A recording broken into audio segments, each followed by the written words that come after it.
Welcome to மாதாஸ் kitchen. இன்றைக்கி நம்ம என்ன பார்க்க போகிறோம்னா வாழைத்தண்டு பாசிப்பருப்பு கூட்டு எப்படி செய்கிறதுன்னு பார்க்கலாம்.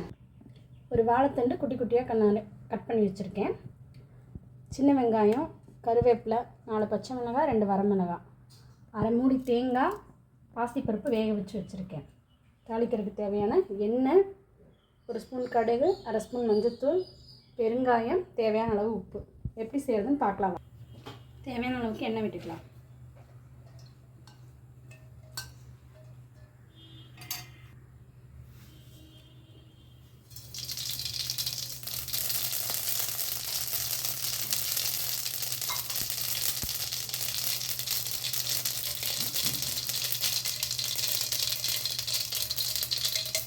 உளுந்து போட்டுக்கலாம்.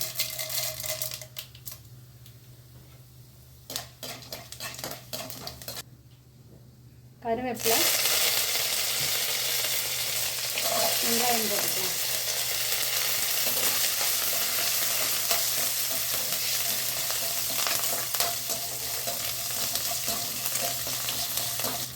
பச்சை மிளகாயும் வரமிளகாயும் போட்டுக்கலாம். பெருங்காயம் போட்டுக்கலாம். கட் பண்ணி வச்சுருக்க வாழைத்தண்டு போட்டுக்கலாம்.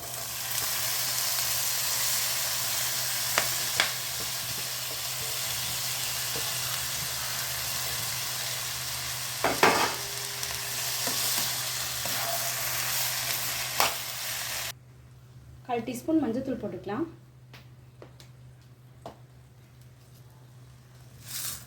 உப்பு கம்மியாகவே போட்டுக்கலாம், ஏன்னா உப்பு இதில் அதிகமாக இதாகாது. உப்பு கம்மியாக போட்டுக்கலாம்.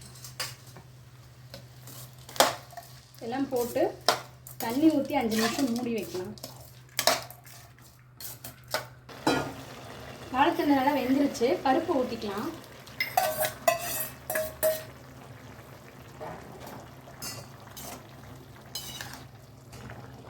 தேங்காய் போட்டுக்கலாம்.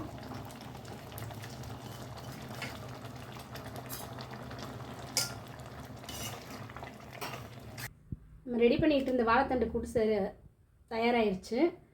இந்த வீடியோ பிடிச்சிருந்தா லைக் பண்ணுங்கள், ஷேர் பண்ணுங்கள், சப்ஸ்கிரைப் பண்ணுங்கள். மறக்காமல் பெல் ஐக்கானை கிளிக் பண்ணுங்கள். அடுத்த வீடியோவில் சந்திக்கலாம்.